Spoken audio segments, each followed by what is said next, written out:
mind is set, my grind is set, my heart on ice is cold. I'm only here to even a score. Whoa. My mind is set, my grind is set, my heart on ice is cold. We down right now, but did it before. Whoa. See from here we gon' up. Made the call, I shown up. Now the game is sewn up. Say my name is blown up. We up, we up, we up, we up, we up, we up, we up, we up. See from here we gon' up. Made the call, I shown up. Now the game is sewn up. Say my name is blown up. We up, we up, we up, we up, we up, we up, we up, we up.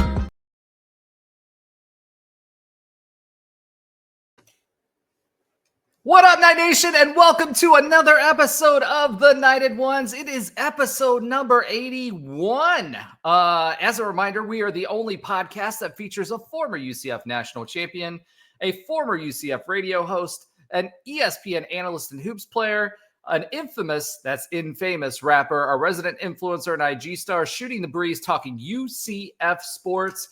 Remember to like and follow us on YouTube, IG, Twitter, Instagram, all the things, and make sure you're checking out our content on the Big 12 Huddle. All right, so it's a great week because football season, we are 5 practices in, which means we're getting closer and closer and closer to the season. There's a plethora of new players on the field, and we've got a little bit of inside info on how that looked. And remember, we have an upcoming practice as well in scrimmage that you'll be able to attend this Friday. So make sure you're checking that out. We're going to ask some big questions this week and do a little self-reflection and say, where is UCF as a P5 program right now? And I say program because I don't mean team, I mean as a program. So we'll talk about that. We'll talk about some new recruits that have come through our doors. So super exciting about that.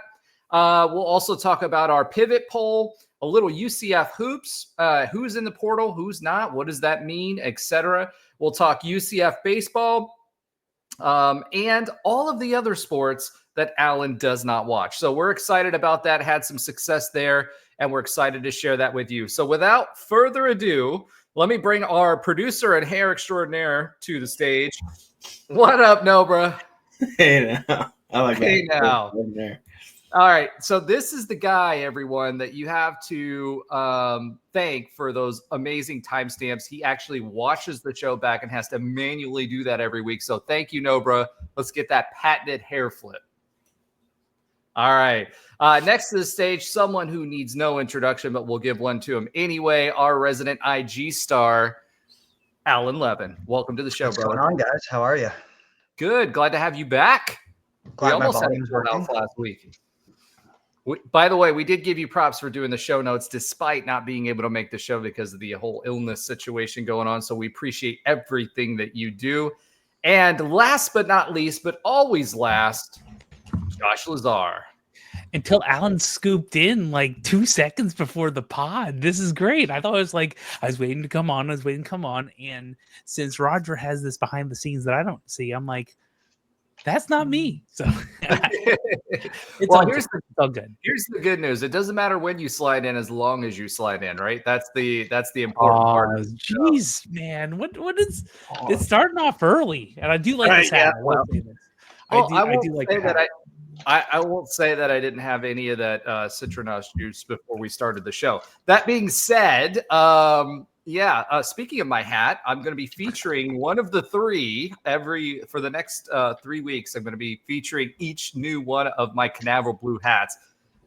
If you have been looking for them like I did, the bookstore across from the arena actually has all 3 of the Canaveral blue hats that are out this year. So if you're looking for them, go get them.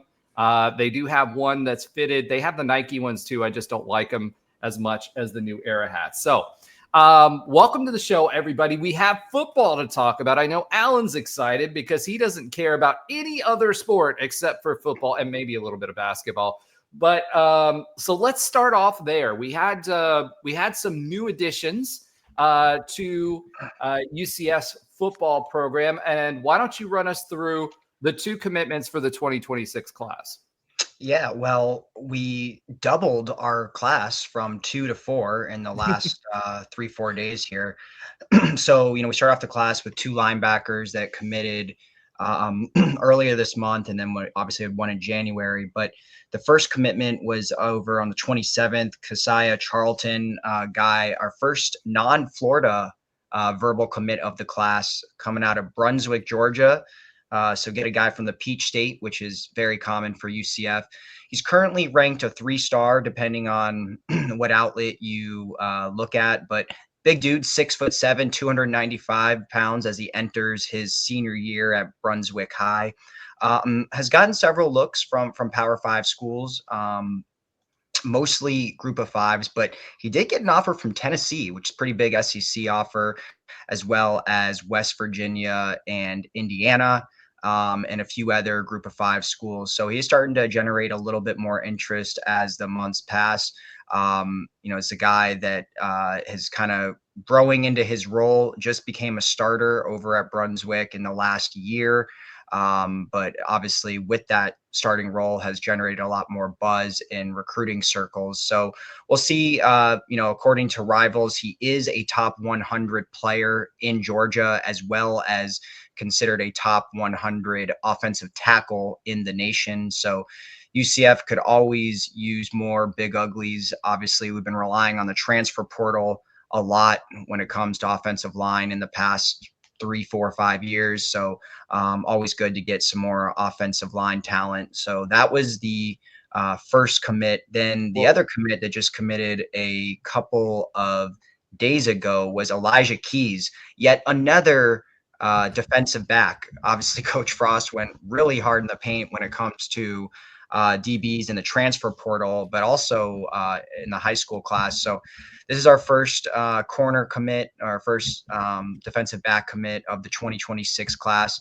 Another Florida kid comes out of Neptune Beach, Florida at Duncan Fletcher High. Also a 3-star commit. Ranked fairly highly, though, in the state. He's top 125 in the state of Florida, according to 247, as well as Rivals, and is a top 100 corner in the country. Still needs to put some weight on, 6'2", 170 pounds, but it seems to be also growing and developing over the past year. Fletcher is a 6A program, and he was all conference honors last year, so had his best year as a high school player in 2024. So also has a fairly extensive offer list with 16 offers. Not too many P5 or P4s, just Pittsburgh, South Carolina, and us are the only other offers. Hold on. Just South Carolina of the SEC and, Pittsburgh, who we've been battling with for the last, umpteen years, probably the last 4 or 5 years. I mean, Sincere Edwards, for example, who went he was a commitment here, and we lost him to Pitt, and he's back on the roster. So, the other thing too, you mentioned the Georgia pipeline. The big thing that UCF has always done well in Georgia is offensive linemen. And the 2017 years, previous George O'Leary years, we've always done really, really well with offensive linemen. This kid's 6'7", 295, and I looked at pictures of him. He's not like overly heavy, right? So he's lean for a lineman, which means that he has plenty of room to put some weight on for that frame. But Elijah Keys, he's kind of one of those under the radar kind of guys, those borderline 4-star type guys.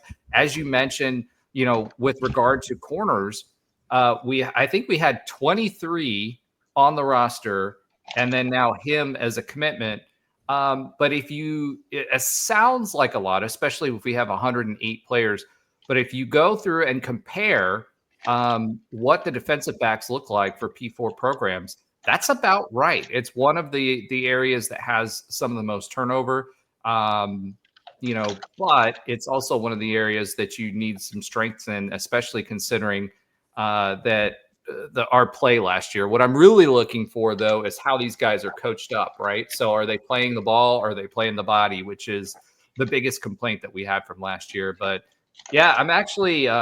Listen. As many offensive linemen that we can get from Georgia, I'm all on board. And he's actually one that was waiting on an offer from UCF, so that's exciting as well. What are you guys' thoughts on these two guys? I know there's 3 stars. We've been used to 4 stars, lately. But Frost said he was looking less for that and looking more for guys that are going to fit the program and want to be here. So it'll be interesting to see how that plays out with these recruiting classes. Yeah, I was gonna say the reality is that if you're hearing any of the chatter coming out from, well, not even just coming out from these practices, but from the coaches themselves, getting people who mesh well together is going to be a big piece of this puzzle. And I think the goal here is getting the best talent we can who will make our locker room a positive place versus stars and the A++ players that are $500,000 to $2 million straight from high school. I feel like we're going to have a mix, but thinking culture first, maybe with an and of can do the work or can be built into doing the work, is going to be what we're doing. A little bit more diamond mining like you're talking about. I like it. I mean, there are so, and I don't want to go too off. There are so many things about collegiate athletics that the general fan who's been around for 20 plus years is not too happy with. Perhaps at least trying to build culture while in the nil era and see if that breeds results. And yes, the people who are really good are going to have to be paid to stick around or will walk. But let's try this, because the star hunting versus diamond mining has not helped us in a while, nil or no nil. So I love this because it feels like they're trying to bring in people that will bring the proper culture and can be built into the O linemen and the corners and the defense and the offense we're looking for. So, Alan, you look at a lot of these guys from the recruiting perspective. You've done this for years. I have too, but not to the extent that you do. What do you see from these two guys that either make you say meh or hey, these are good pickups? Yeah, I mean, it's a good question. I do think they're good pickups. I don't really feel that they're diamond mining at all. I mean, these are both 3-star guys, and I also think they haven't received a lot of attention just because, for example, the offensive lineman just kind of became a starter. And you're starting to see, I mean, yeah, the 4 and 5-star guys start getting offers as a sophomore or even a freshman, but typically, or if you're in LSU, it's 8th grade. True. So, yeah, I mean, I think the recruits we're going to get are going to be somewhere in between Frost's first go around here and what Coach Malzahn was getting on paper. So I think, like you said, it's all about the development and, how quickly that happens and how much effort is placed on that. And that's something Frost talked about in his interview with Mark Daniels when he first sat down, that he wanted to build this the right way and rely a lot on development. Yes, he's going to, plug in, play some transfer guys when needed, but, he's going to develop these guys. So, I mean, as it pertains to these two recruits, I think they look good. I think the offensive lineman was a little bit raw from what I saw, but the DB, I mean, was already pretty 6'2" already as a junior, maybe could grow some more, looks to be really athletic. So, and I like the schools that they both came from and the areas that they're coming from, both big programs in their respective areas. So I think they're good pickups. I mean, it's not flashy like some of the booms that Coach Malzahn got, but that's fine. I mean, I don't think it has to be that way. I mean, I'd rather we talked about a million times on the show, they weren't getting developed. They weren't playing. They were all that flash for essentially nothing outside of a few, standouts like John Walker and a couple other guys. So I'd rather go this route if it means there's development. It's not like these guys are scrubs. I mean, they're mid to high 3-star talents. Yeah. And let me just be real clear, because there are some old heads, if you will, in the chat and watching live and maybe in post. I'm not talking about like Bruce Miller 2-star. What the heck did that become in college diamond mining? That's a whole different perspective than what like the people we are getting access to now were probably relatively unattainable back then for the most part. Not completely, but for the most part. So I'm meaning more of a, okay, this is now we are Power 5. We can get access to not diamonds in the rough like that, but people who have the ability to be developed versus, like you say, like the Gus Malzahn era. So I just want to make sure I'm not saying that we're getting that level diamond mining, but I do think taking someone from a 3-star that has some things that might be rough around the edges, if you will, and building them into a skilled athlete that has the ability to go out in the market and make way more money than they did as a freshman or out of high school might be what we're feeling. That's my opinion. Well, I think the biggest part about this is, and we'll talk about this a little bit. I think that one of the things that people like Sean Beckton bring to the table, right? You hear a lot about technique, right? You hear a lot about technique, and we'll talk about him a little bit later because he was mic'd up this week and he had an interview. And I think it was telling because some of the wide receivers were also DJ Black and a few of the other receivers were also interviewed this week. And a lot of what they talked about is getting back to the basics, right? Really that George O'Leary kind of mindset, making sure we're looking at technique, making sure we're paying attention to the details, no block, no rock. You know, the stuff we were talking about last season that was missing from last season's team. So these guys who are these 3-star, 4-star guys, borderline 4-star guys, to your point, Josh, these aren't borderline 3-stars, right? These are borderline 4-stars. And the offensive lineman, to what you said, Alan, he's got the raw talent, right? If he's just starting this past year and he's already garnering that much attention with his size and his frame and what he can do there, if he gets the time, another year of offensive line, and then comes into the system, I think they're looking at these guys that we're bringing in now. I hate to break it to everyone here, and I think everybody knows this, but we're not going undefeated this season, right? I was talking to Trey. I was talking to Trey about this, right? It's like that's a foul. No, yeah, exactly. 15. Exactly. I was telling everybody, you know, in the group chat, right, as well, that what we should be going for here for this season is kind of like what we saw in Frost's first year when he was here in 2016, right? It's looking for the splashes, looking for the you know, those glints of the future and what they could be, right? This year is about building. You know, this year is about getting those pieces in there. So I think what they're looking for in these high school kids are, we want them to stick around in the system for a couple of years before they either potentially decide to move on or stick around with us. That way we can forge that bond culturally, which it's completely different. And we'll talk about that in just a second when we talk about what we saw or what was seen in the Shareholders scrimmage, the very first scrimmage of the season, and what the differences were on how practices run, what we're doing culturally, how we're communicating to the players, you know, when they screw up. There was a pretty heated interaction at the scrimmage between the offensive line and the D line. How was that handled? You know, et cetera. And everything that you're hearing from everybody is that Gus Malzahn just was not organized. He was all over the place and he was too easy. I don't know if he was just used to leaning on his coaching staff, because one of the things, I have some Auburn contacts, several Auburn contacts actually, and former players and former coaches there. And one of the things Coach Malzahn did was he pushed everything on. He was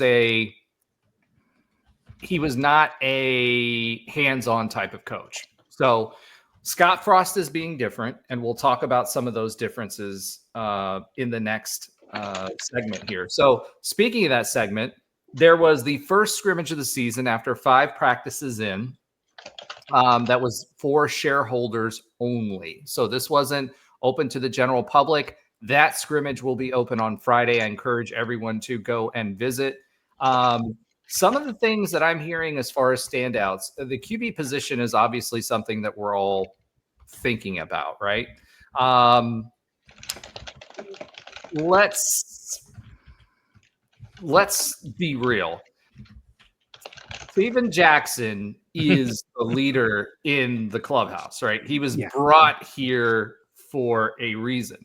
However, Cam Fancher, who came from, was it FIU or FAU? Yeah, FAU, seems to be lighting it up in practice and also did pretty well in the scrimmage. So you've kind of got this separation that's going on right now between Cam Fancher and Jackson and the rest of the quarterbacks, right? So Dylan Risk, obviously, he had a prominent role at UCF last year, but it seems like he's in that second tier of the quarterbacks from what I'm understanding. Now, again, it's early, right? The video that we're seeing is people throwing passes that can't get hit, but they're still learning the offense. But it seems like Cam Fancher is making a name for himself early, as is Jackson. If Jackson does not end up being the starting quarterback when we start football season at the end of August, and Cam Fancher is the starting quarterback, that means that we've kind of punted the football to me, to the next season, whoever we're bringing into that high school recruiting class. What do you guys think about that? I like someone being pushed, right? I mean, I'm excited to see competition, right? You're probably right. Jackson's probably it.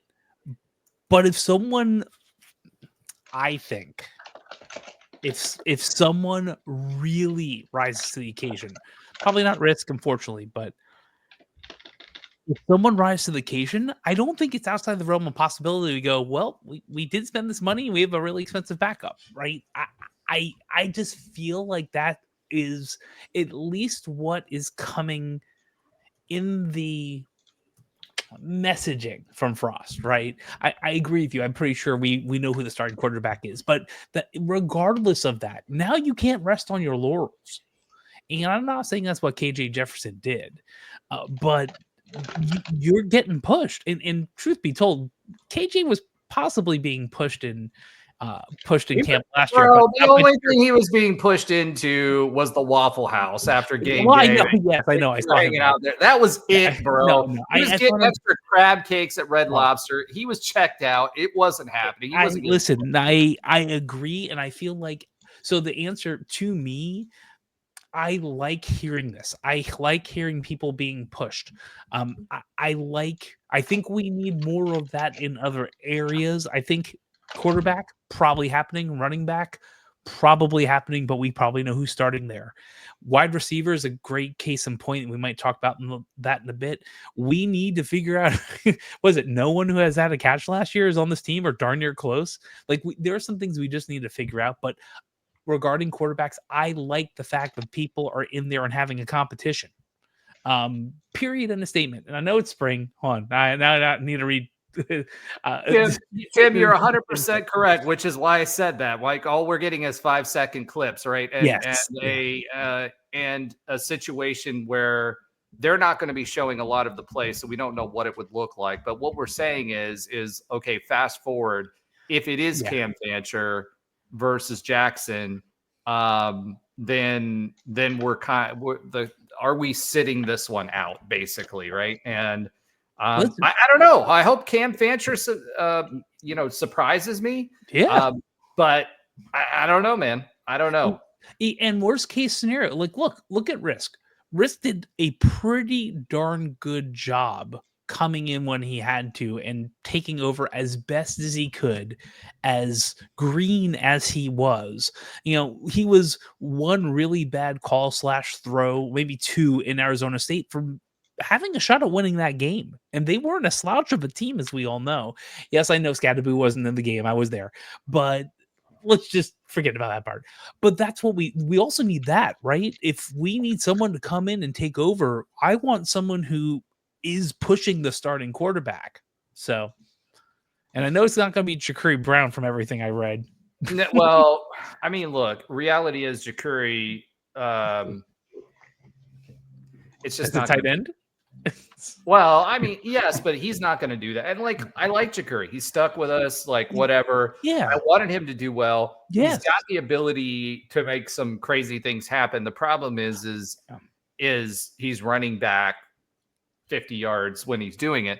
The other thing is that was a little with Dylan, and I hope he makes another step forward this season, right? Because I'm not hating on anybody, but the last two games, part of it was the offensive line, part of it was people, I think honestly given up on the season. They were looking towards the future, but the flip side of it was some of that decision making was not great. So, Alan, what do you think?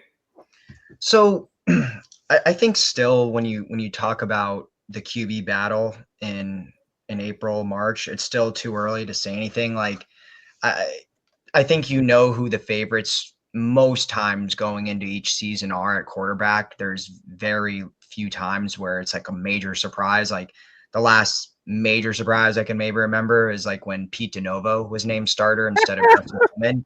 But Pete DeNovo. Oh, yeah. That was, we were all shocked by that. Listen, let me say this about Pete DeNovo. On Nightline, he used to come on all the time, and he was actually a good guest on Nightline after his playing was over, and he showed us his notebook of squirrels. But it's no hate on him. Let's get him back on. Surprise, but I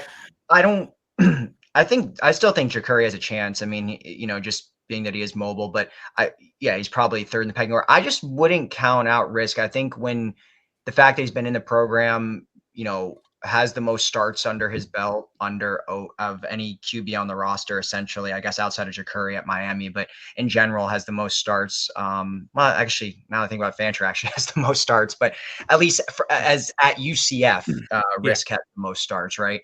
But I think, we know who the favorite is. But I think calling anything now or even saying like, oh, Fancher is, pushing him and all that. Sure, he may be doing that, but I think we really can't get much. And like, as we know, like you said, Roger, I think that they're showing the clips we're seeing are, basically throws that they're not going to reveal anything that's actually substantial. It's going to be, very mild highlights basically. So I think it's a little too early to call, but I think we know who the top two are, but I wouldn't count out Risk completely. I think there is the fact that he's been in the program the longest of any quarterback on the roster.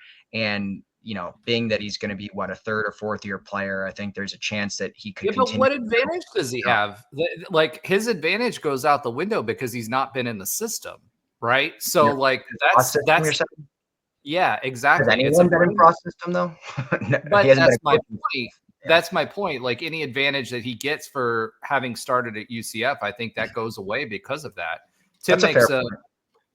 Tim makes a great point here. He says QB is important, but if the O-line is giving lookout blocks, Roger will be called to start at QB. Probably. I have a noodle arm now. I'm 43 years old. So I don't know if I can make it past 30 yards on a across. I shouldn't be passing across the field anyway, but I'd be lucky if I could make a solid pass at 30 yards passing across the field. So on my 40-yard dash, Trey keeps wanting to race me for the 40-yard dash, and I keep saying, dude, you are so much younger than me. There's no way you should win that, right? So that being said, to your point though, me versus Ben. There you go. Me and Ben. Ben makes up for it in the strides. The length of his stride. We should do that one day. Oh my God. I will be last so easily. But look, Okay. at the end of the day, like when we're talking about QB, right, and offensive line is going to be a super important part of this. We don't know what we have. The stalwarts of the offensive line are gone. We do have a few, like for those of you who don't know, I'm half German, so I could speak to our German offensive linemen, right? That everybody made fun of for, well, we're reaching to 5 go years? get, huh? For 5 years. I know, but the fact is He's he's the great. starter now. And, at the end of the day, offensive line is going to be a key part of this. And right now, from what I'm told, is as we expect, it's spring. There's a lot of guys that are coming in that are new. The defense is definitely ahead of the offense, as they should be, and the offensive line specifically. So it takes a while to mesh, and we haven't had consistency on offensive line for a while. Even the starters that we had went out with injury quite a bit.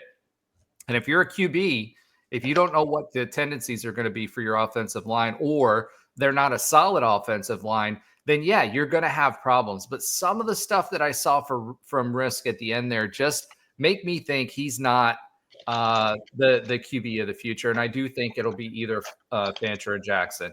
All right, some of the other guys that stood out at the practice. Obviously, you'd expect Miles Montgomery to do that. He absolutely continues to be who we expect him to be, and that's your starting running back for UCF football. Running back Jaden Nixon, though, also seemed to be a little bit of a standout. Grant Stevens, huh? I said no surprise there. He looked real good last year. He had a breakout season last year at Western Michigan. Well, talk a little bit about that. Yeah, I mean, Jaden Nixon, I think we know the void that RJ Harvey obviously left by departing for the pros. And we've all acknowledged, I think, that we still have talent in the room, but there wasn't a ton of experience really outside of Miles Montgomery. And even him, he played sparingly at Cincinnati. And then he had a pretty extensive injury history last season where he played, 6, maybe 7 games, and obviously was behind RJ. But even behind Penny Boone at times in certain games. So there wasn't a lot of experience. While there was a lot of talent and potential, just not a ton of experience. So I think getting Jaden Nixon was a big pickup. I mean, he dominated at Western Michigan. He was kind of in a similar situation to what we've seen at UCF with other running backs, where he was very talented, but he sat behind Ollie Gordon at Oklahoma State. So he got pretty much no playing time. But at Western Michigan, he was all MAC first team, had just over 1,000 yards. I think he had like 13 or 14 touchdowns. Real speedster, looked really good. He was elusive. He broke a lot of tackles last year. I think he was number 2 in breaking tackles in the MAC conference. So I'm excited about him. Him being able to take the step up to P4 is no surprise, considering right out of high school, he was a P4 player at Oklahoma State and had multiple offers. He's from Texas, had offers from multiple Texas schools and other P4 schools in the Big 12. So him looking good in practice does not surprise me. I think he's ready for the moment. Well, I agree with you there. And I think that's something that people forget. A lot of times these guys take a path where they take a step back before they take a step forward back into the spotlight, right? And I think that's definitely the case for Jaden Nixon. It's a name that you should kind of keep an eye on. Another name that's been big and that we're expecting a lot from was Bredell Richardson. So Bredell Richardson has all the talent in the world. That dude, he absolutely can grab any pass that he's got the circus catches. He's got all this stuff. The problem with Bredell Richardson, and the longer it's kind of gone along, we were wondering, why didn't he step into the starting lineup, or at least have a role with the twos last year? And one of the things that our OG coach kind of pointed out was that he doesn't go 100 miles an hour all the time. He takes plays off, right? And so that's okay under Gus Malzahn, but that's not okay with this current coaching staff, right? And so if we've all been wondering, where's Bredell? Like, where does he fit in this? Why is he not getting more playing time? Again, especially after the spring game and all of that, right? As it turns out, or the spring last year, as it turns out, it looks like he's got some maturity that he needs to go because, as we said earlier, we are back to no block, no rock, right? And Bredell Richardson's going to learn pretty fast that if he wants to crack the starting lineup because he's got all the talent in the world, that he's going to do that. And he was called out in an interview. So we're hoping to see him do that. You've got the thing for Bredell Richardson, though, and I want everybody to understand, we've got 4 really good receivers that we could start pretty much at any one of the positions, right? DJ Black is one of them. You heard me mention him earlier. This guy's a top-level receiver with experience that came to us from Miami, right? And he seems to be standing out at practice and doing the things the way they need to be done at UCF. So I want Bredell to do well because I see the talent in what he has. I don't want him to end up like another Goldie Lawrence or something like that, where he doesn't have the drive behind it because, again, he showed in this scrimmage that he has the talent. Yeah. All I was gonna say is this, and this makes a heck of a lot more sense. And I'm glad Coach Beck's kind of publicly did this, and I'm sure there was a lot of purpose behind that type of name drop in that way. So the times I was at practice last year, Bredell was picking balls off of corner routes. Well, yeah, I think they were corner routes. There was a lot of route trees, but what he was doing acrobatically in the air was phenomenal. And this is why most of the people who watched practice last year went, where is Bredell when the season is breaking down? We're already, 4-7, whatever. And now this makes more sense. If you take he's an adult, but still a kid to most of us, right? If you take a young adult and put him in an environment where he is not challenged and he is not pushed and you're just relying on pure talent, you only have you have 2 options: you sink or swim. And it might be we didn't see Bredell because he wasn't putting in the work, because he wasn't being pushed to put in the work, and blank. And we had some good receivers. So Bredell Richardson, the biggest analog that I could point out as far as talent is concerned is Traquan Smith. Yeah, and Traquan put in the work. Like guess who his wide receiver coach was? Beckton's. Right? Yeah, but that's and this is my hope, is that he sees it. He sees the potential like we all do, and he's leveraging, like, this is one of his pieces of leverage to call him out publicly and see what happens. And truthfully, we all want to see him succeed. I'm sure, hopefully, right, because his talent is there. It's huge. There. He's a phenomenal talent. Yes, he could be wide receiver 1 or 2. Wide receiver 1. Bredell Richardson. Okay, look, hot take. If he gets his stuff together, he will be wide receiver 1, and he will make it to the NFL before his career is over in a UCF uniform. I don't think that's as much of a hot take. If he does what he's supposed to do, he's getting 1,000 yards this season. Perhaps, depends on how run heavy we go. But like, he has the ability to replace the production of Kobe or others in the past. And I'm hoping this will help. Better talent-wise, he's better than Kobe. I think so. I've seen it, but now I'm glad we got that nugget from that conversation, because that answers the why we have all had as fans who have seen this in practice, because none of us understood. We didn't see, was he on the bad side of Gus or our crew? No, he wasn't doing what he needed to be doing, and hopefully that changes soon. And this is the same kid. Remember, one of the things he did his freshman year when he moved into campus, everything he was doing was on YouTube. And what he was doing was he was going in, he was showing, what he was doing at field work, working after hours, all of this stuff. So it's in direct contrast to what we're being told.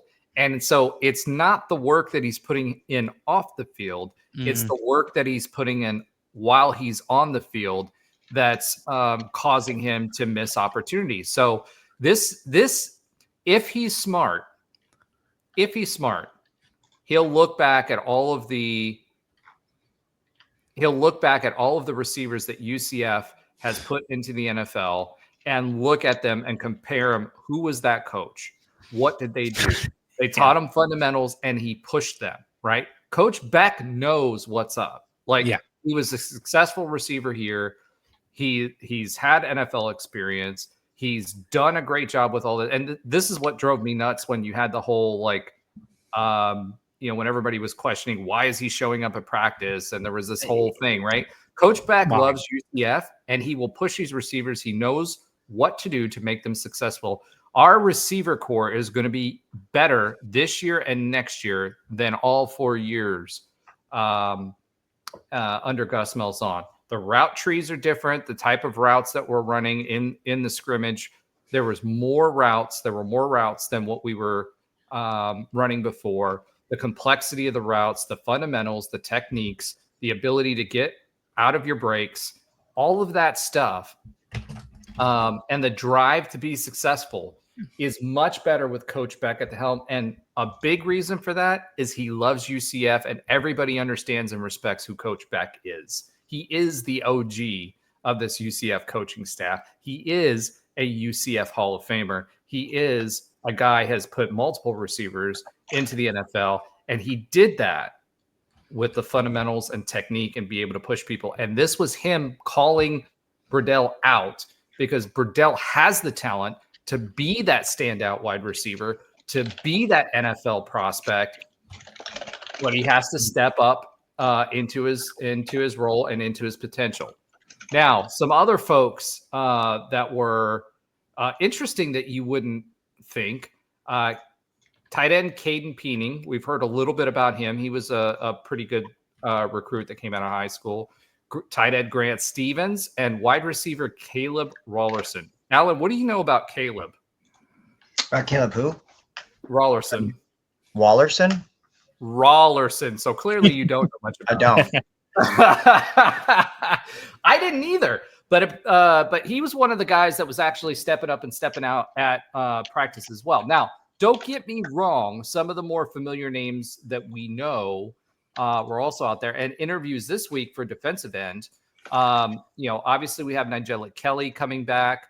And the expectations for the two starting defensive ends are out there. But Sincere Edwards was also making plays. So he made 2 plays in the scrimmage that were difference makers and stopped drives, right? So when you have someone like that, we all knew what Sincere Edwards was capable of. He had committed to us. He came back from Pitt, which to me is better because I get the vibe that he felt like he made the mistake. So he went up north, got his bag, and then came back to UCF. And he's going to be someone that you need to look at. He's definitely going to be in the 2s. He might get in with the 1s because he's a dominant player. He was dominant at Pitt as a freshman, and I expect him to be great here. So that's something to look for as well. All right. So a couple of things. Tim asked this question. I'm curious as to who is willing to step up and play on special teams. Okay. Special teams was a little bit special as far as kicking was concerned, right? So here's the thing. Remember, we've got other players that are coming in. We've got a new long snapper that's coming in. We've got some other kickers that are going to be coming in. Those aren't quite common knowledge that are out there, but expect a new kicker to come in as well to at least compete for the job. If the kicking performance that we had at the scrimmage holds true and continues to happen, we're going to be doing a lot of 2-point conversions, hopefully, this football season. Frost doesn't mind that. Yeah, no, he doesn't. But you got to at least keep him a little bit guessing, right? If you're going to run the 2-point conversion, you got to run the extra point every once in a while. Fair. But we lost our longtime long snapper. We've had a good history. Charlie Hewitt, all these guys. NFL long Yeah, exactly. But I'm serious. Our long snapping has been great for years, right? And we do have another long snapper that's going to be coming in after the spring. So I expect our special teams. Just, I guess my point is when we're looking at special teams, it's not about who steps up; it's who we're bringing to the table after spring is over, because there will be some changes in special teams. Also, as it pertains to special teams, our coach, we have one of the best special teams coaches in the entire country who is now coaching our special teams. And that's all he does, right? He's a specialist in special teams. And so I expect that to get a lot better this year as well. And Tim says, Frost's big problem at Nebraska was kicking field goals when they are needed. He knows he has to get someone to kick it long and be accurate. 100% right. I think Scottfrost is abundantly aware of what his challenges were at Nebraska. Everybody, including Coach Beck, was talking about the growth that Scottfrost has had during this time and how he sees his growth even now as a head coach at UCF versus where he was when he started Nebraska and when he ended Nebraska and where he is today. Okay.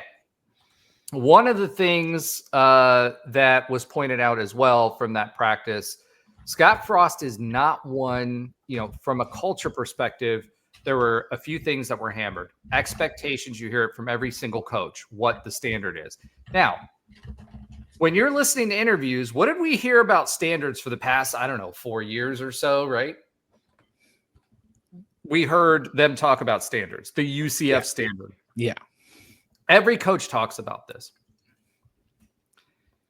The way that it's being talked about, the expectations that are set, the attention to detail, the no block, no rock, that didn't exist in the last 4 years. It just didn't. So as much as we talk about expectations and standards, it wasn't there because the coaches didn't drive accountability. If you came in and we were spending money on you, you were playing, right? And again, a lot of these NIL contracts, Miami was a perfect example. UF was a perfect example. They have it written into, and what was that kid? He transferred to FSU. I can't remember his name last year that stunk it up. He came from like Washington or Oregon State or something like that. Oh, we didn't hear you, Alan. Can you say that again? You're talking about the quarterback? Yeah. DJ Ungle. There you go. DJ Ungle, blah, blah, blah. All right. What guy, you just said. DJ, right? Amazing. So DJ, he actually had it written into his contract, and people were questioning, why is this guy continuing to play? Because it was written into his contract that unless he got injured, he would not sit on the bench.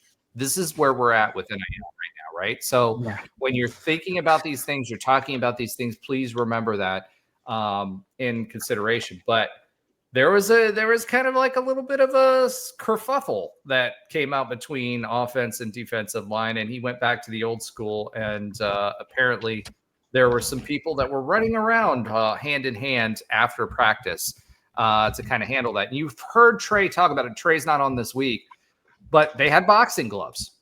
And then there was a post-game speech where Scottfrost was really talking about, making sure that you're not letting each other down. You want to be competitive, but you don't want to be competitive with each other, right? Which is a little bit different than what we've heard before. They want support. He wants you to be vocal. He wants you to be supportive, but his whole mantra is it's not about the individual player. It's about the team. So you need to make sure, yes, you're fighting with that other guy across the trench, but it's not because you want your ego to be boosted and to get into fights and things like that. It's about being there for that other team member. So a lot of that conversation was about that. And it's different than what we've had at UCF in the past. It'll be really interesting to see what happens at the second scrimmage in front of everybody as well. One of the other things that was interesting was Dante Culpepper was on campus. So it's been a hot minute since we were flipping burgers off of University Boulevard. since Oh, Dante God. Culpepper has been back, right? So I wish that would have worked. I wish that would have worked out a little bit better for Dante because it brought him closer to the program when he was trying to promote the hamburger place that he had there. But I'm glad that he's back around the program. He's reclusive. It's not that he hates UCF. He just hasn't been around. He doesn't like the spotlight.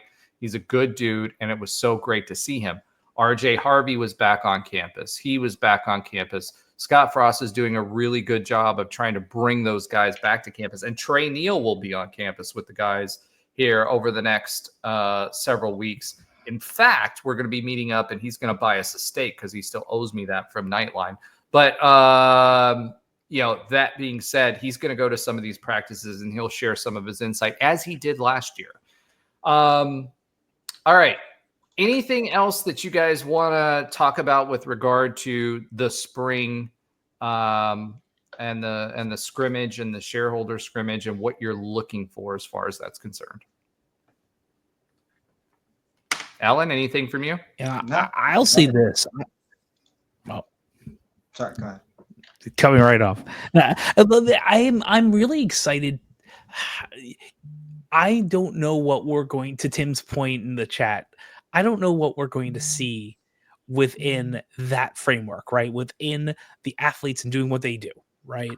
What we are going to see is what this version of Scottfrost's coaching looks like and how he's speaking with the team, who's available for interviews, all these different dynamics of what the team and the coaching specifically is going to be. So I'm excited to hear things that sound to me, which is relative layperson that has, it's not, Trey has forgotten more than I know about football, but it sounds like we're actually talking about fundamentals.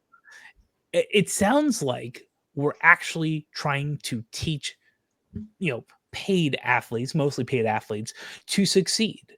And it looks like we're getting back to the things that, happened during Georgia Leary, of course, happened during Frost version 1, probably happened a little bit more during Heupel, but maybe a little less because that route tree wasn't that diverse either when you talk about wide receivers.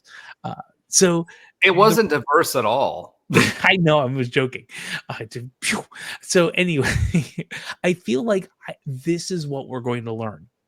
We might hear some rumblings about athletes and we'll figure that out, but I think we're really going to learn how this team is going to be managed and structured to succeed. And it sounds like we're getting back to some of the old school things, quote unquote, that Frost and George O'Leary did, which I think combined with the money of nil will get the right people in the right places to succeed over time. I'm excited to see that part. And the key is over time here, right? So one of the things that I'm going to do all season long is the expectations game. I will say this, right? The shareholders and a lot of the shareholders who've seen a lot of football that I talked to, they did say that we were further ahead than we expected. And Scott Frost actually mentioned privately to a few of them that we had more talent on the field than he was expecting as well. So, again, to me, that ceiling right now, where I'm at right now is, and again, I don't know what that roster is going to look like after the spring because we have another portal opportunity that's going to be coming up. But to me, it looks more like trending towards the 6-6 team and not the 4-8 team that we saw. All right, Alan, you had here in the notes, and I had it as well. I'd like to hear your take on Sean Beckton's interview, right? So you said really good interview in the notes. So that was all the notes we got on that. But I'd like to hear from you because I've kind of been talking about it a little bit. I'd like to hear what stood out to you with Sean Beckton's interview and why you thought it was a really good interview.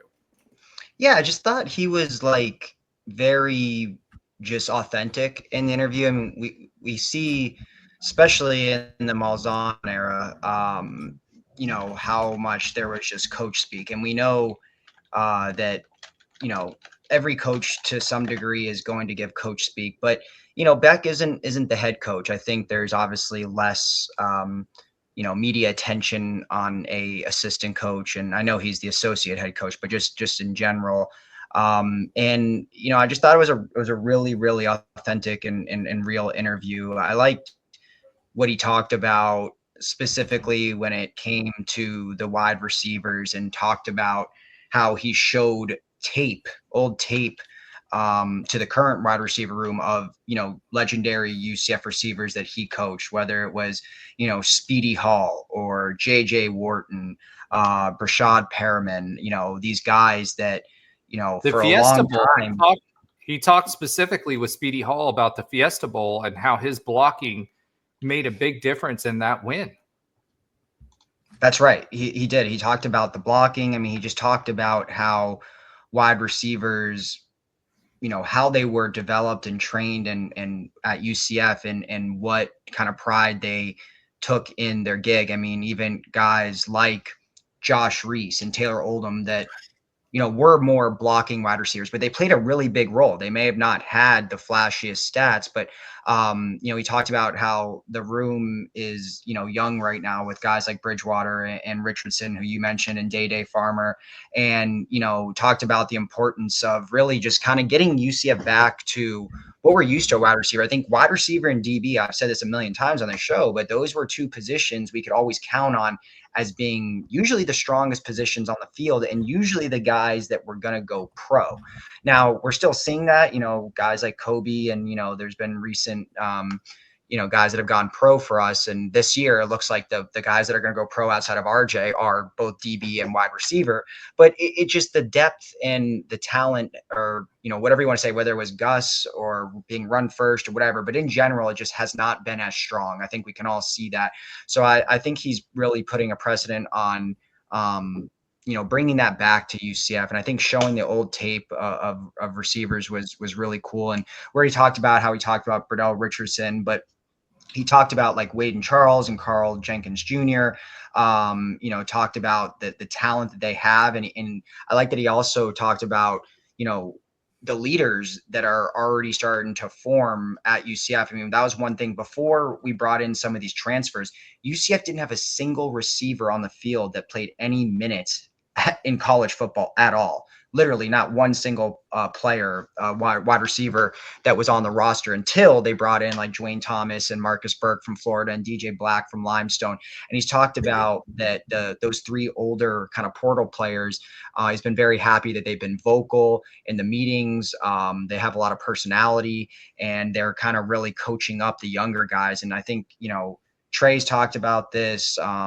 Other alumni have talked about how they haven't seen leaders on the field. They haven't seen vocal. They haven't seen guys stepping up when UCF may be losing in a game. So to already hear that some of these transfers are taking pride in the wide receiver room was really, really good to see. And he also, I think, talked about, just that he is seeing, talent, and that he's surprised with what he's seen. I think kind of like you alluded to, that Frost had said that there's more talent than initially expected. And I think Beck is seeing the same thing with some of these receivers. They're raw. They haven't played a lot, but they got potential. So I think it was a really good interview to hear about the wide receiver group, because I think that's one of the more interesting position groups and position battles going into next year. Because at this point, really not a single wide receiver that's on the roster has played any sort of significant minutes for UCF. So all these guys are essentially new to us, whether they're transfers, whether they're freshmen, or they're returning guys like Bredell and Bridgewater. But it's going to be really interesting to see who are the 3, maybe 4 guys that step up, and to kind of get some insight on that. I thought it was really interesting.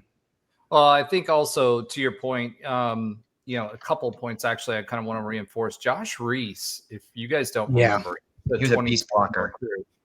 4-star out of Miami Central, right? And the 4-star at that time in 2010, yes, it was post Liberty Bowl. Actually, he signed in 2009, I think. So we hadn't hit the Liberty Bowl yet, right? But this was a 4-star receiver from Miami Central, right? Mm-hmm. Great program. And David Kelly, by the way, remember how he used to be one of our recruiters down in Miami?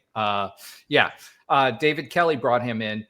He was the guy that, from a recruiting perspective, right, you expected, if he was in Gus's system now, the no block, no rock wouldn't have registered with him, right? but he was one of the guys that were specifically pointed out as these fundamentals are what make you a successful football player and ultimately a good UCF player. The other thing is all of the coaches, I don't know if you guys have noticed this, but we've gotten more access and more content out of UCF, UCF's media team and interviews than we've had at all in the past under Gus Malzahn. And there's a lot less coach speak going around, whether it's Scottfrost or anybody else. But I think that Scottfrost is trying to highlight his team and also a lot more of the players than we've seen in the past. And I think that's a good thing too, because you reward those players that have and give them that voice. And guys like DJ Black who are doing well, who are performing well, who are giving the effort, who are becoming the leaders. They're the ones that are being highlighted. And I think that's absolutely what you need going forward. All right. That being said, let's go ahead and Josh, did you have anything else? I'm sorry, man. Last but not least. No. I dropped that. All I'll say is this. The fact that I'll say the 30s and 40-year-olds, we still know Rennell Hall. We still know Josh Reese. We're talking about this in 2025. That's the difference between, and I don't know if a lot of the nil era players are going to see this, but when you do your job and do it well, and maybe you don't get the numbers you want, but you are so good that you're remembered a decade plus later for what you do on the field, that is perhaps lost on what's going on within nil and everything else here. And that's, while that is both sad and an opportunity to show how you can make more money with us or in future destinations, because some of these little things we're talking about just don't always show up as much as they did in the past. This is exactly, those particulars and those fundamentals are exactly why the 2 stars, 3 stars, and 4 stars at UCF under George O'Leary and subsequent coaches made it to the NFL, right? Yeah. Because they knew how to speak the language, they knew how to read a offense or a defense, and they had the ability in the techniques, which is what separates you from, in college, a lot of it is you're being able to out athlete someone, right? And that's why the 4 stars and 5 stars have a higher percentage of there's less of them, right? Yeah, exactly. In the country. So they're at a higher percentage, but the vast majority of the NFL is 3 stars. Those that make it, the reason they make it is because they put in the extra effort and they focused on the fundamentals, and that's why those guys got picked up. Rennell Hall being one of them, by the way. He played in the NFL as well. Yeah. So there's a reason why the Jacksonville Jaguars pick up UCF players every year, right? They are de-incentivized to do that by the system right now with NIL, and I think that's one of the problems with it. I do. And exactly. Yeah. And I do think that that's the culture that they're trying to build and why you're seeing the types of recruits that we're trying to recruit now. So it'll be interesting to see what those stalwarts are for a class later on, but they don't care about the stars. They don't care about the recruiting rankings, which kind of sucks as a UCF fan because we've got all this noise about it. Right. But I don't want to be the Miami of the state of Florida. Yeah. We're 4-8. All the 4 5 stars, 4 stars, and all that got us 4 and 8. But it got us Frost back, which could be a blessing in disguise. There you go. All right. Let's go ahead and pivot. Don't pivot. Anti-pivot. What did we say last week? Was it what was the suggestion? Transition? Rotate. I don't know. Rotate. Yeah, let's rotate to the pivot pole. There you go. There we go. We're going to rotate to the pivot pole. So we asked you this week, would you swivel. That's right. Swivel. That's right. Swivel to the pivot pole. And last week we asked you all, do we make it to the second round of the crown? So that's interesting to see whether we make it past the second round of the crown. So 40% of you said yes. That means 60% of you said no. Yeah. So I tend to be on the 60%, but I'd like to get your guys' live reactions. Alan Levin, do we make it? I don't know much about Oregon State. I mean, Well, that's what good because I'm going to preview them in just a bit. So yeah, I mean, okay, they're good. in the WCC this year, West Coast Conference, right? I did see that we are favored by 5.5 as the most recently when I checked. So we are favored. I always feel like we're good enough to win one game. And I feel like just like we won a game in the conference tournament, just like we won a game in the NIT last year. Yes, I do think now the question is who's playing.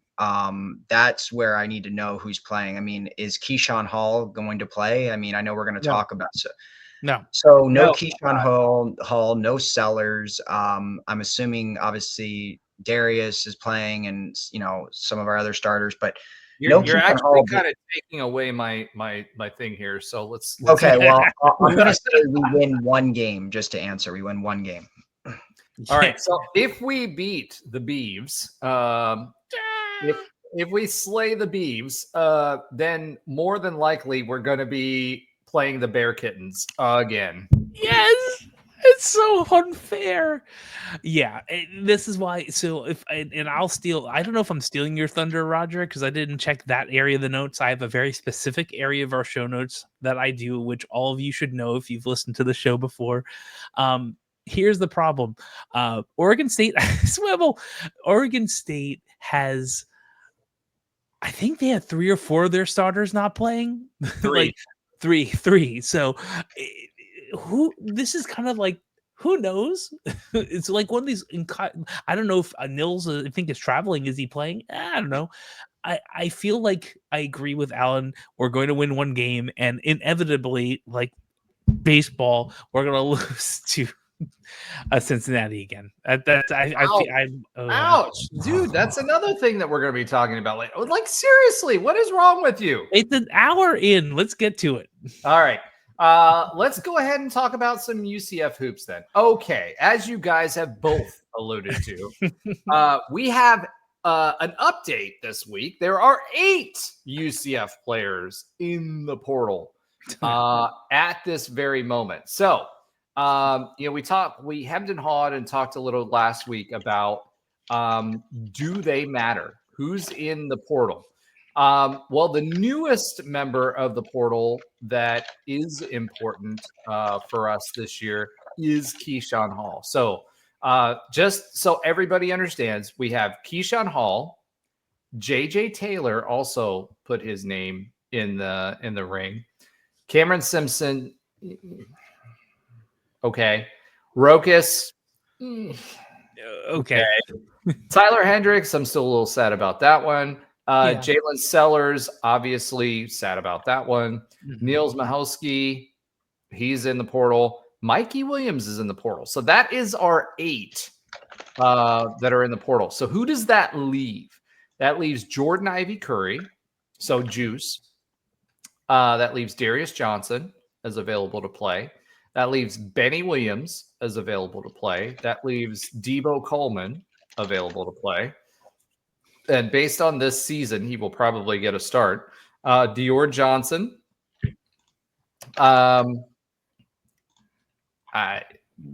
We never saw this guy play, but Elijah Hulsiwi, and that's why I'm going to say it that way because we didn't see him play. Cameron Simpson, freshman guard from Oak Ridge. I'd actually be interested to see him play.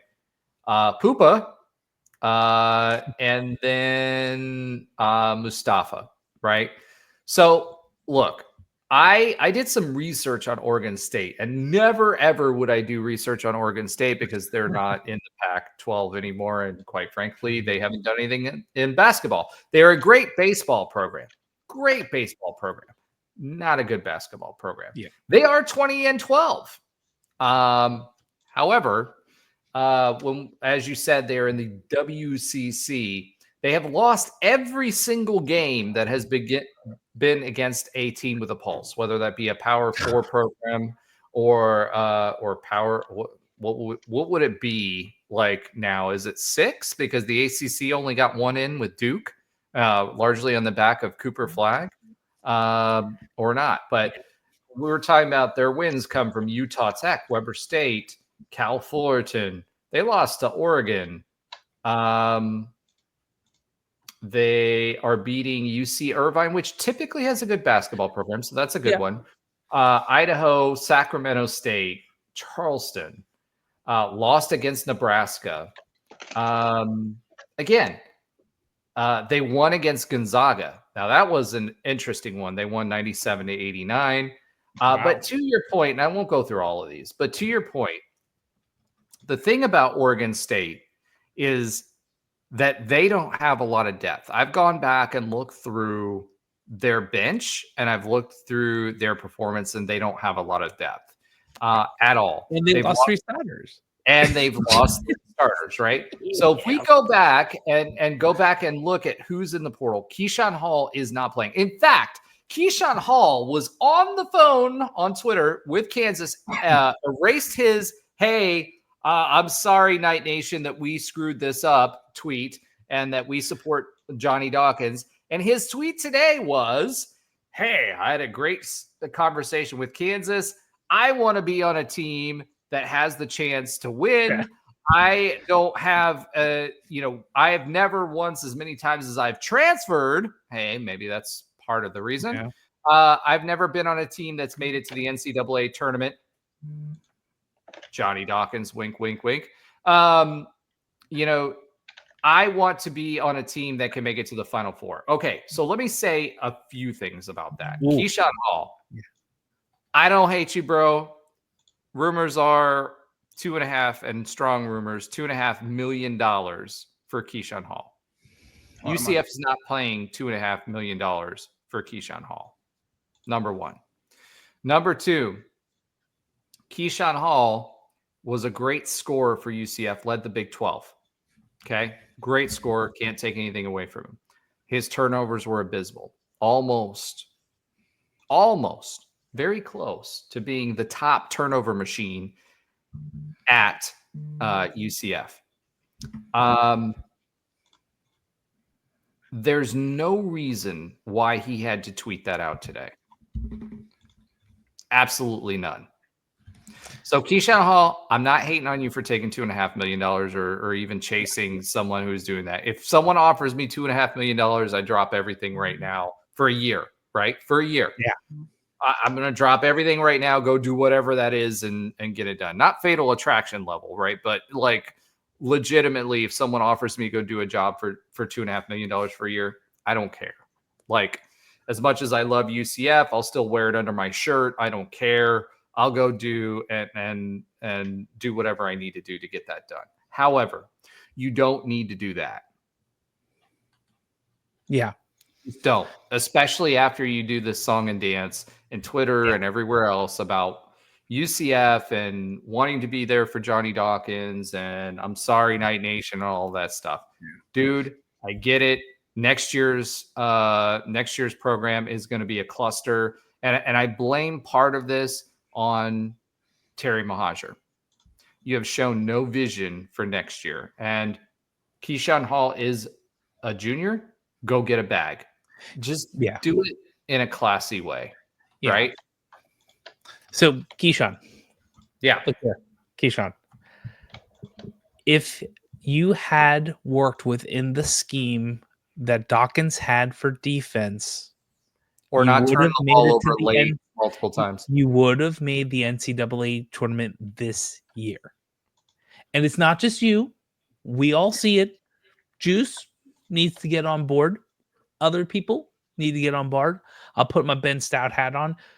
The difference between UCF making the NCAA tournament this year and not was not your amazing amount of scoring, and that was good. It was you dribbling the ball off your knee multiple times, going into 3 defenders. Exactly. And that's where I'm going to put, and again, this is not to throw shade at Keyshawn, but at the end of the day, to your point, I'm not sure he didn't take more away from UCF's team because of the lack of ball movement and going ISO ball and being able to do what he needs to do And I don't know how much of that is on Coach Dawkins. I think a lot of that is on Coach Dawkins, right? I mean, it goes back to Green. What did he say? If you got the hot hand, you got the green light to shoot from anywhere. I don't care. That's not the coach that I want. I want a coach with a system offensively. All right. Yeah. And I hate that Ben's not here because He's on our side now with the Dawkins thing. But when we were talking about last week, do you spend the money now, right, and take that away from the NIL and get rid of Dawkins this year? To me, 100% you do. All right, go ahead. Sorry, Josh. That's But that's what I'm saying. That's the thing, Keyshawn. I don't know if it's not your fault, but I don't know if there's so much complexity we don't see here. But you can't say those things and omit the other statistics in your, you had a good year, but there's a lot of other statistics that are probably part of the reason there. You can't drop 40 and have 8 turnovers. Like it's right. It's this weird dichotomy. So please go to a team that will cover up these things or play a little more defense. If he goes to Kansas, he's gonna ride the pine. I think we'll see. Arkansas might have a shot. I saw that Arkansas does have a shot at him.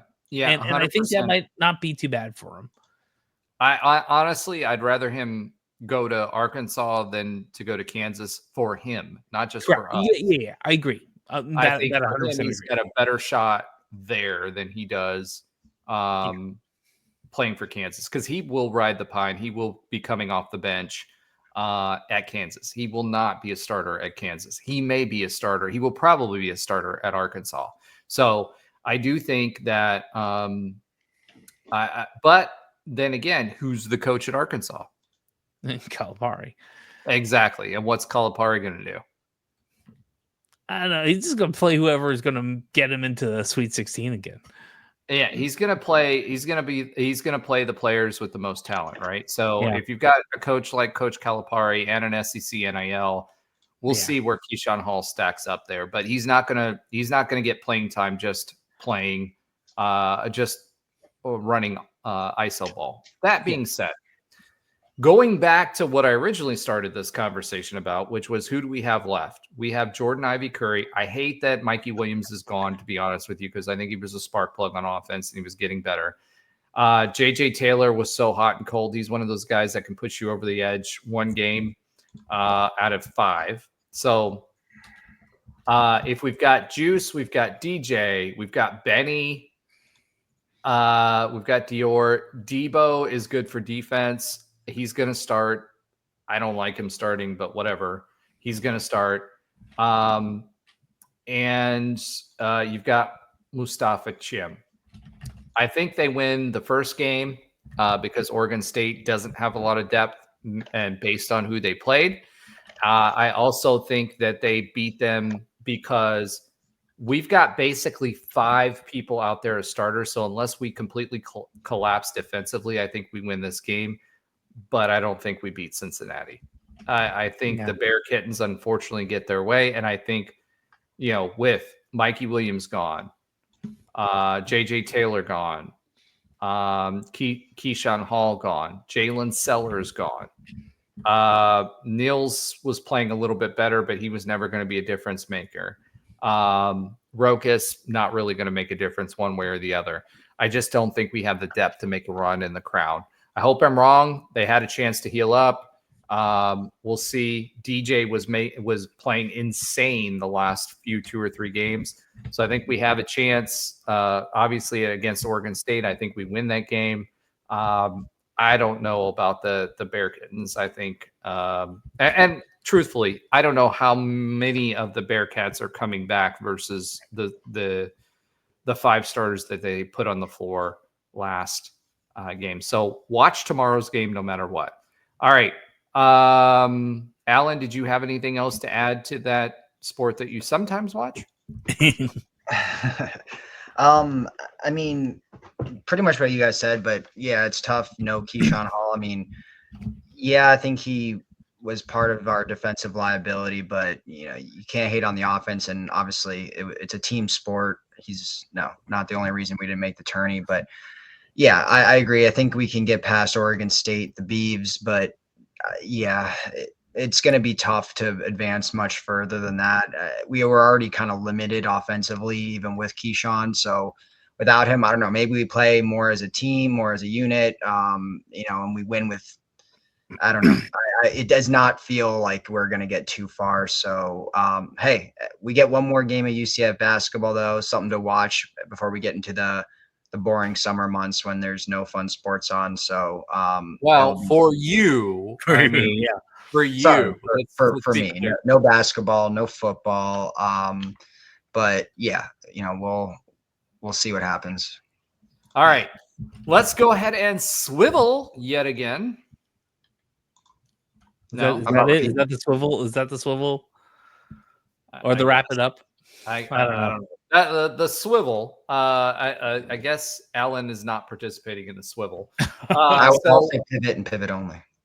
Are we having a pivot revolution right now? Is that what's happening? Maybe. Okay. All right. We'll have to talk about it next week. So tune in next week for our pivot revolution. Let's talk a little UCF baseball. So hot start for UCF baseball. I was at the game for Houston. I was super excited when we won. UCF baseball is now 17-10, 3-6 in Big 12 play. 3-6. We dropped one to Jacksonville, 3-2. Then we lose to Cincinnati as well. I know that Alan put swept on here, but I don't want to say that. So we lose to Cincinnati. We've lost 5 straight games. We play tomorrow against Stetson. Okay. Or Stepson, as some of us like to call them. No shade to Stetson. They were a rival of ours for a long time, and that's pre the Cows, which is why we call them that. That being said, let's talk a little UCF baseball. Okay. Our pitching staff, I don't know if people are hurt or what's going on, but our pitching staff is just not performing at the same level. And I'm not just talking about because it's a step up in the competition with the Big 12. They just aren't. I don't know if hitters have figured them out. Pitching is always going to be ahead of hitting. But they're just not there. The defense has been great. You hear Ben talk about Jimenez, but Jimenez has been good. The entire defense has been pretty good, except for some of the outfielders have been a little questionable. But even they have made some great plays. The pitching just has not lived up to the expectation. I think also, especially in this last game against Cincinnati, I love Rich Wallace. I think he's the right guy. Some of the guys from the pitching coach's perspective of when we put who in has been interesting on some of those decisions. I think that Castellanos has been batted around the ballpark a little bit more, and it's made us hesitant. I don't know if he's injured or not. But he has not been performing, and he wasn't put in when I would have expected him to be this last series. So it's interesting. I don't know how many of our guys have injuries and not. One of the questions that we asked Rich Wallace at the beginning was why. One of the things that we saw UCF baseball from the pitching perspective is that we saw a lot of injuries fairly early in the season, which limited our pitching staff. I do think we have a better pitching staff than we did the last few years. I do think we have better talent on this UCF baseball team than we've had in the last few years, whether it be from a hitting, pitching, defense. But last year's team made it to a regional. Last year's team won 2 games in a regional. And it's early on in the season. I don't know what's going on with UCF right now, but they're in a funk. From a hitting perspective, some positives that I saw from the series this past weekend. We started hitting homers again. For a while there, our bats got quiet. We didn't hit homers. Braden Calise is hitting a lot of choppers into the ground and in positions where defenses have gobbled him up. So it'll be interesting to see what happens with UCF. I still have, and I hate to say this, hope is not an option. I still have a lot of it, despite losing the last 2 series and losing against Jacksonville 3-2. That was a byproduct of the hitting, not the pitching. So the pitching staff has still done well in a lot of these close losses. What's been the difference makers in these games lately has been we have gotten hits in the 8th and the 9th inning, right? But the 7th, 8th, and 9th inning, we've not been as productive as what we've have been in the past. Our small ball hasn't been as good. We left a lot of batters on base, or a lot of runners on base, right? 8, numbers like 8, 9, you're not going to win a lot of games. In this last game, if you walk and hit by pitch 8 batters in a row, you're not going to win a lot of games. So the pitching staff needs to clean it up. The hitters, I saw some signs of life over this past series. I think we need to be better about what picking and choosing what we're going after. I think our defense is solid. If our hitting can continue the progress that we've seen over the past couple weekends, I think that we'll be back into it. So don't be surprised if UCF baseball, I know we're all down right now with regard to UCF baseball, but don't be surprised if they don't pick it back up. And if anybody can do it, I think it's Rich Wallace. So 3-6 in the Big 12 play right now. So 2 of the most underrated or lower level teams that we played early on. But I do think they get their swag back and they get their groove back. Like, for those of us that are 43, Stella got her groove back. I think UCF baseball gets their groove back and starts winning again. Let's see how they do against Stetson. It's really hard to – every game has gone down to the 8th or the 9th inning, and 2 of those games against Cincinnati were walk-offs. So I saw progress. Let's keep going. Let's keep making sure that we're supporting the team because I think that they will they'll figure it out, in my opinion, and I think they'll be a better team for it in the long run. All right. That being said, let's swill again and let's talk a little bit about some listener love. There are several of you that have started following us on YouTube from last week. You've set your privacy settings to private, so I can't shout you out, but thank you for following us. Make sure that you're following, liking, subscribing, sharing our content, the pivot poll, everything else. The more people that are on there, the better, to continue the conversation as far as UCF is concerned. All right. That being said, let's swivel again to Alan's oxymoronic stat of the week. Alan, take it away, my friend. I'm gonna be honest, I don't have one this week. What? Yep. I For those of you that are listening, because I know there's a lot of you pull one out of your head. That's like your brain is so full of statistics that just doesn't love improv and poof. Wow. I know. All right. Okay. Shocking. I'm really disappointed, Alan. Super disappointed. He was ill last week. Give him a little bit. As Tim says, oh, the horror, my friend. I'm just telling you, it's just, I don't know. I'm speechless. All right. Shocking. Since Alan does not have that stat for us, his oxymoronic stat of the week, let's talk about Josh's sometimes funny fact of the week. Josh, you have something for us this week. Actually, Alan's not the. No, I wouldn't do that. Of course, I have something. It's like shade being thrown there at Alan. Listen, mine. I'll be honest. Mine's a little easier than Alan's stuff, and I'm also pretty good at improv too. But this one I actually had to look up. So while we might not have the money, we still own Stetson. That is a popular sign at most rowdy nights held in DeLand when we were playing them in basketball in the 90s and early aughts. But we just talked about playing them in baseball, and both teams have actually put a good amount of players in the MLB since 1980. I have a couple questions since we all have a few people here. Tim, other people in the chat, feel free to play. Who has more players in the MLB since the stats were available that I had access to, called the 80s or late 70s, UCF or Stetson.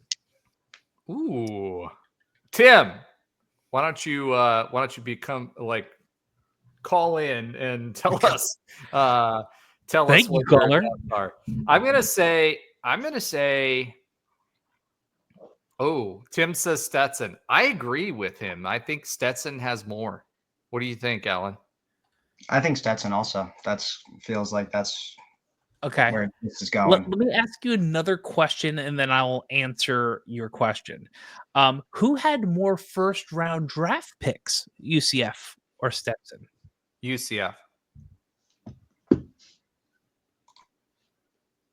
Alan? Tim? Go ahead, Alan. That doesn't preclude you from... I said UCF. And Tim has Stetson as well. So would you be shocked to know that UCF and Stetson have a tied amount of players in the MLB since the late 70s? I'll ask you for how many players in a second. Maybe we'll start that in the chat too.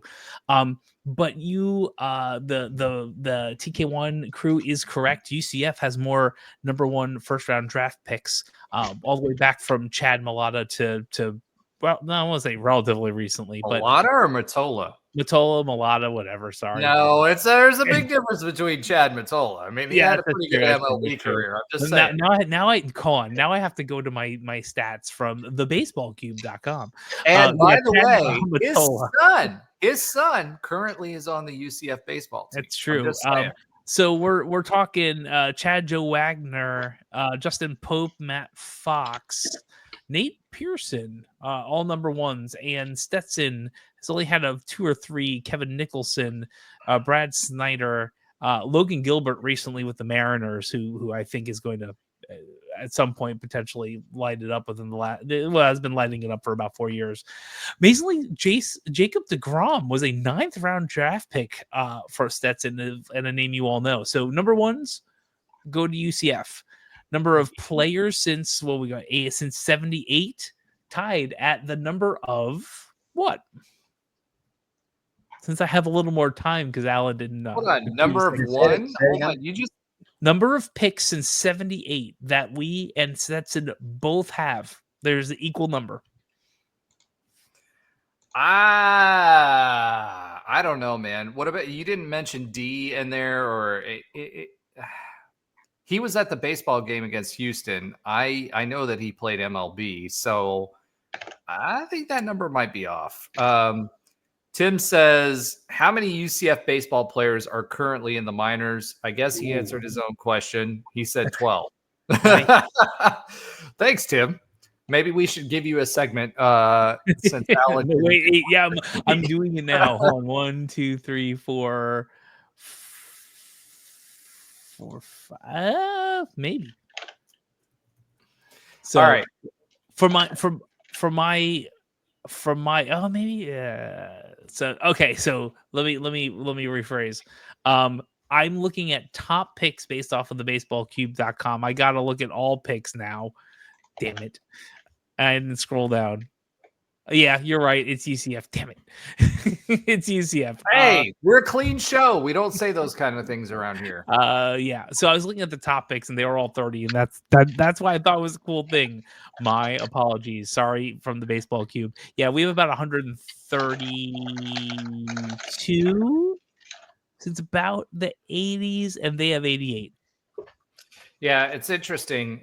Think about some of these names as far as UCF baseball and the MLB. Chad Matola, Mike Murth, Drew Butera. And you think about that. That's a big name in MLB baseball. Darnell Sweeney. Eric Skoglund. I don't know if you guys remember. He's fairly recent. 2012 to 2014. He made his debut in 2017. Ben Lively was here from 2011 to 2013. If you're following our Twitter, he actually opened up the season. He was a starting pitcher for Cleveland and got the W, by the way, this season for Cleveland. He went to the league in 2017.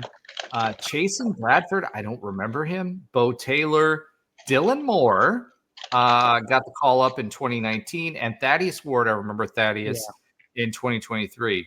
So we've got a fairly good history. And the reason I'm saying that's not all of the guys, by the way, but the guys that should ring a bell for you: Chad Matola, Mike Muruth, Drew Butera, obviously, Darnell Sweeney, Dan Winkler, by the way, those of you that don't remember him, Ben Lively, Dylan Moore, and Thaddeus Ward. Those should all still ring a bell for you. And those are fairly recent guys. Now, what's crazy to me is nobody who's played past the 2018 season has made it to the league.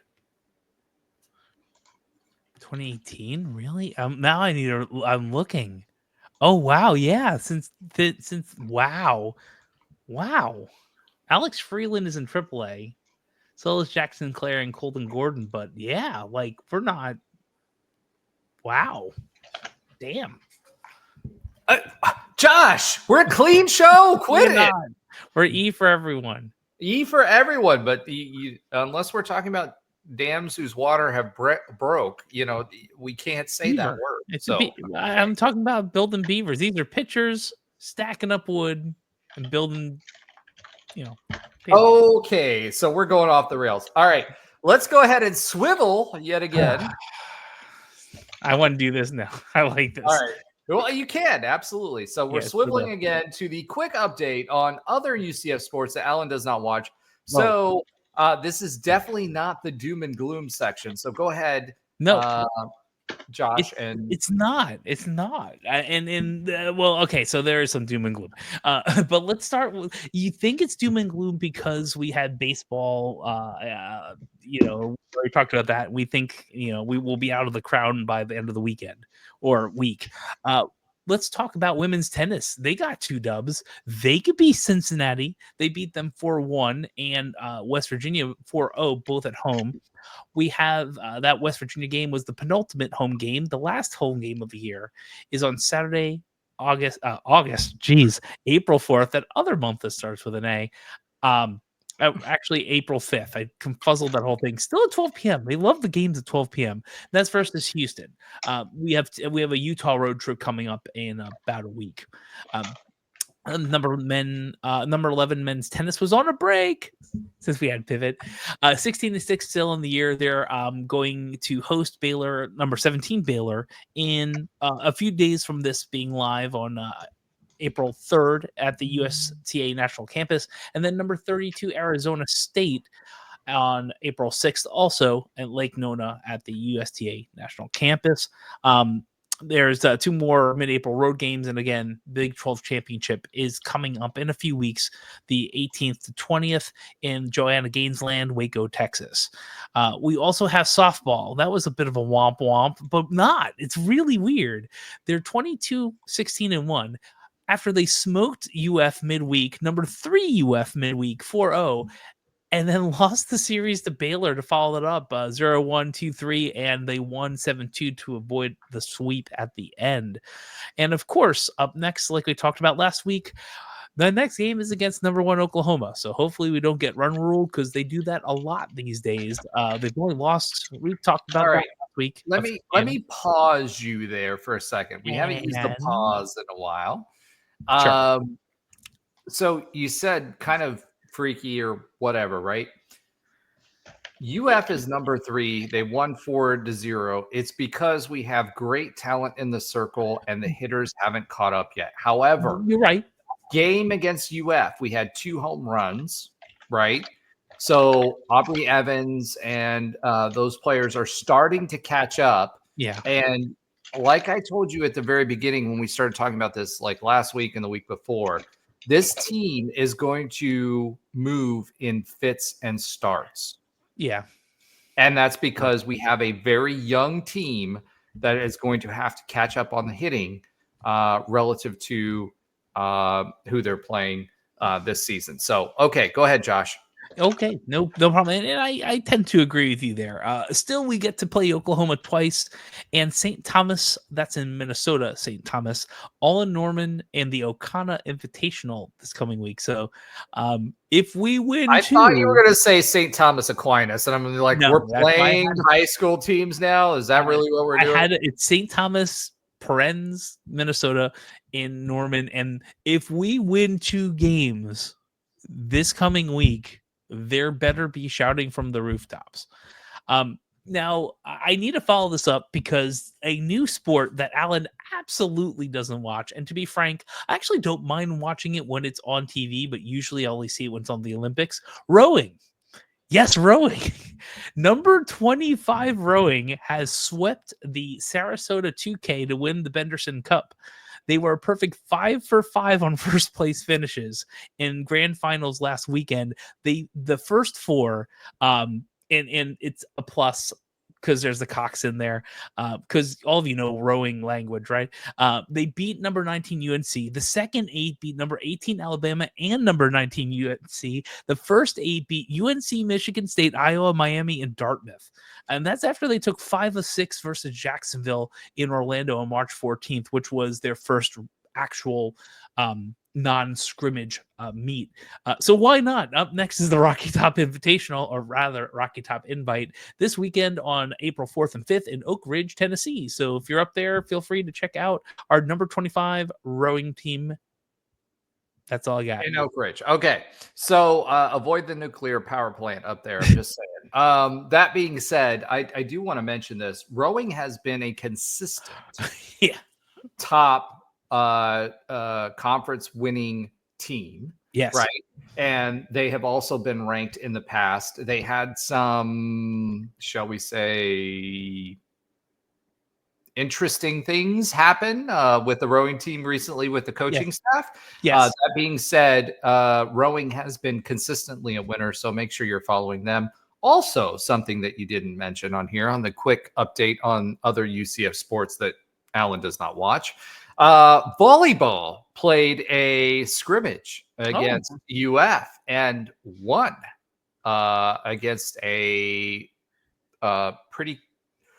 They're going to be a ranked UF team. So for those of you that have not followed volleyball, we said goodbye to Jenny Maurer last year, longtime protege of Todd Dagenet, someone who was involved for the program for over a decade, right? I won't say decades because she's still pretty young, but over a decade, and was the heart of our recruiting efforts, and a great person, good coach. We decided to make a change. We brought in some top talent, some top coaching talent into the coaching sphere for UCF volleyball. Their serving is much better. Their basically every single statistic has gone up. I don't necessarily, we talked about it last year, Coach Maurer, I don't think got a fair shake as far as how long she was there. That being said, we brought, to Terry's credit, we brought a great coach in for UCF volleyball, and it's already starting to show dividends because we did bring some top talent in last year and this year as far as UCF volleyball. So keep an eye on UCF volleyball. We're used to winning the AAC. We're used to being competitive in the NCAAs. And I think this volleyball team may surprise some people this year, and this program will surprise some people in the years to come. So I just wanted to mention that we did beat UF. UF is expected to be really good and ranked this year. So that is a solid W for the ladies of volleyball. All right. Other than that, I've kind of had I kind of like held back as far as this question because I'm going to put it out as a poll. But what I would like for Knight Nation to think about and to participate in the poll, and we'll put that out as soon as the podcast hits, which will be Wednesday, hopefully Thursday at the latest, is I'll put a poll out there. I want to know from you guys, we have made fun of P5 programs for a really long time. and talked about how UCF would not be mediocre in the P5. So I want to ask the question of Knight Nation, and I'll ask the question of you guys as well, is where UCF is right now, and I do firmly believe that UCF will overcome this. Are we a mediocre P5 program because of the revenue sports and where they are today? So that's going to be the question for this week's poll. I'll put that out there for you guys. Make sure you're participating. If you haven't followed us on Twitter, make sure you're doing it. That's where the poll will be. And put your feedback on there. We're extremely interested in that. Shout out to Tim again this week. We appreciate you, brother, and making sure that you're giving me all the hat suggestions and the feedback on all the other things that we're doing. Thank you, everyone, for following, liking, subscribing. Tell your friends. Go Knights and charge on. Alan? Oh, that was. He said it, but he was Alan's muted because his keyboard. All right, let's try it. And I